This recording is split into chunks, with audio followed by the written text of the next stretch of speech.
ഭഗവതി വാസുദേവായ. ഓം ശ്രീകൃഷ്ണ പരമാത്മനെ നമ. വിഷ്ണു സഹസ്രനാമം ധ്യാനം. ശാന്താകാരം ഭുജഗശയനം പത്മനാഭം സുരേശം വിശ്വാധാരം ഗഗനസദൃശം മേഘവർണം ശുഭാംഗം ലക്ഷ്മീകാന്തം കമലനയനം യോഗിവിധ്യാനഗമ്യം വന്ദേ വിഷ്ണും ഭവഹരം സർവലോകൈകനാഥം. ശാന്തമായ ആകാരത്തോടു കൂടിയവനും സർപ്പത്തിന്മേൽ ശയിക്കുന്നവനും നാഭിയിൽ താമരപ്പൂള്ളവനും ദേവന്മാരുടെ ഈശനായിരിക്കുന്നവനും ലോകങ്ങൾക്കെല്ലാം ആധാരമായിരിക്കുന്നവനും ആകാശം പോലെ സർവ്വവ്യാപിയായിരിക്കുന്നവനും മേഘവർണ്ണമുള്ളവനും മംഗളകരങ്ങളായ അവയവങ്ങളോട് കൂടിയവനും മഹാലക്ഷ്മിയുടെ ഭർത്താവും താമരയിതൾ പോലെ മനോഹരമായ കണ്ണുകളോട് കൂടിയവനും യോഗ്യവര്യന്മാരുടെ ഹൃദയങ്ങളിൽ ധ്യാനം കൊണ്ട് ഗമിക്കുന്നവനും സംസാരഭയത്തെ ഇല്ലാതാക്കുന്നവനും എല്ലാ ലോകങ്ങൾക്കും ഏകനായ നാഥനായിരിക്കുന്നവനുമായ മഹാവിഷ്ണുവിനെ ഞാൻ വന്ദിക്കുന്നു.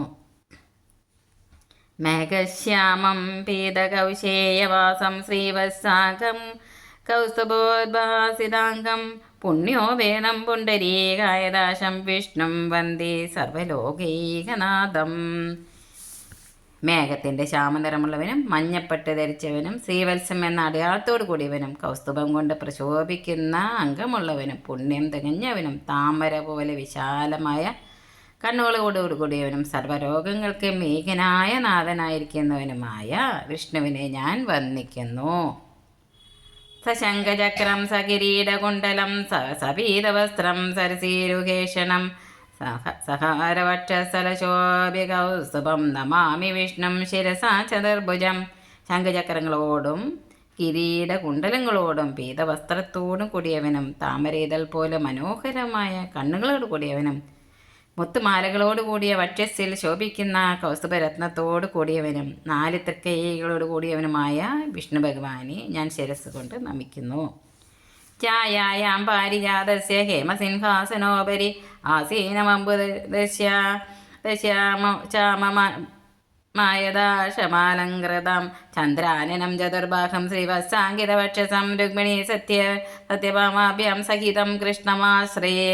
പാരിജാത വൃക്ഷത്തിൻ്റെ തണലിൽ സ്വർണ്ണ സിംഹാസനത്തിൽ രുക്മിണി സത്യഭാമമാരോടുകൂടി ഇരിക്കുന്നവനും മേഘത്തിൻ്റെ ശ്യാമനിറം കലർന്നവനും വിശാലമായ നേത്രങ്ങളോട് കൂടിയവനും വിഭൂഷണങ്ങൾ അണിഞ്ഞവനും ചന്ദ്രനോടൊത്ത മുഖമുള്ളവനും 4 തൃക്കൈകളോട് കൂടിയവനും ശ്രീവത്സം കൊണ്ട് ശോഭിക്കുന്ന വക്ഷസ്സിനോട് കൂടിയവനുമായ ശ്രീകൃഷ്ണ ഭഗവാനെ ഞാൻ ആശ്രയിക്കുന്നു.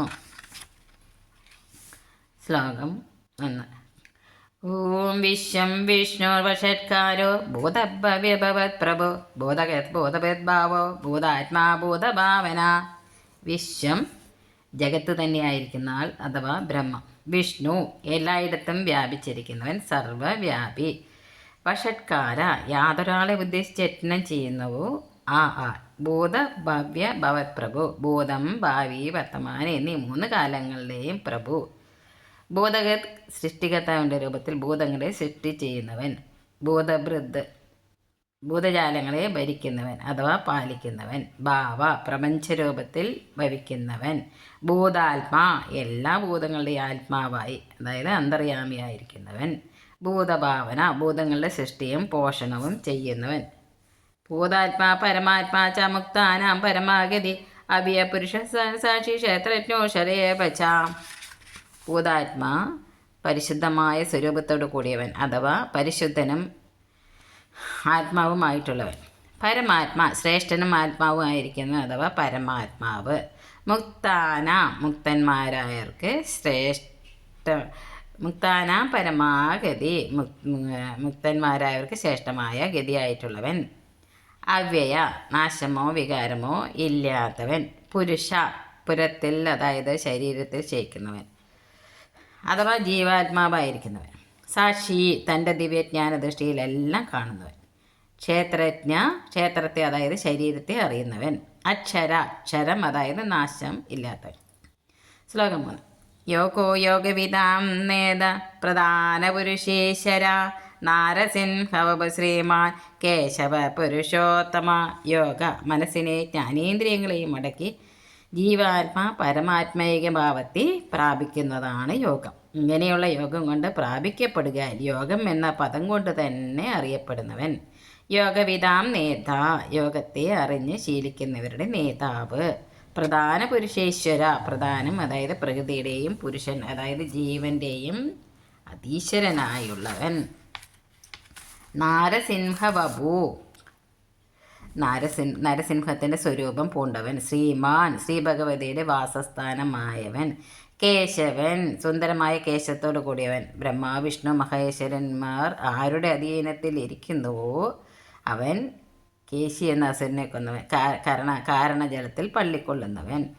പുരുഷോത്തമ, പുരുഷന്മാരിൽ വെച്ച് ഉത്തമനായിരിക്കുന്നവൻ. ശ്ലോകം 4.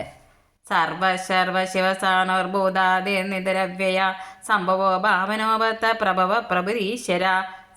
സർവപദാർത്ഥങ്ങളുടെയും ഉത്ഭവസ്ഥിതി നാശങ്ങൾക്ക് സ്ഥാനമായിട്ടുള്ളവൻ. ശർവ, സകലത്തിനെയും അതായത് പ്രളയകാലത്ത് നശിപ്പിക്കുന്നവൻ. ശിവ, ഗുണത്രയ വിമുക്തനായിരിക്കുന്നവൻ. സ്ഥാണു, സ്ഥിരനായിരിക്കുന്നവൻ. ഭൂതാദി, സമസ്ത ഭൂതങ്ങളുടെയും ആദി കാരണമായവൻ.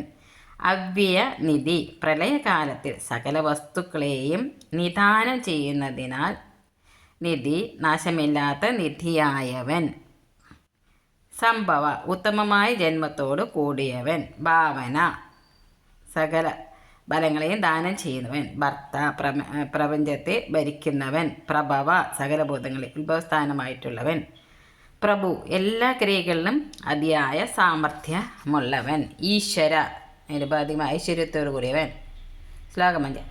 സ്വയംഭു ശംഭുരാദിത്യ പുഷ്കരാഷ്ടോ മഹാസുന അനാദിനിധനോ ദാത വിധാതാതുരുത്തമ. സ്വയംഭു, തന്നെത്താനുണ്ടായവൻ. ശംഭു, സുഖത്തെ ഉണ്ടാക്കുന്നവൻ. ആദിത്യ മണ്ഡലത്തിൽ സ്ഥിതി ചെയ്യുന്നവൻ അഥവാ ആദിത്യയുടെ ഭൂമിയുടെ പതി. 12 ആദിത്യന്മാരിൽ വിഷ്ണു എന്ന ആദിത്യൻ.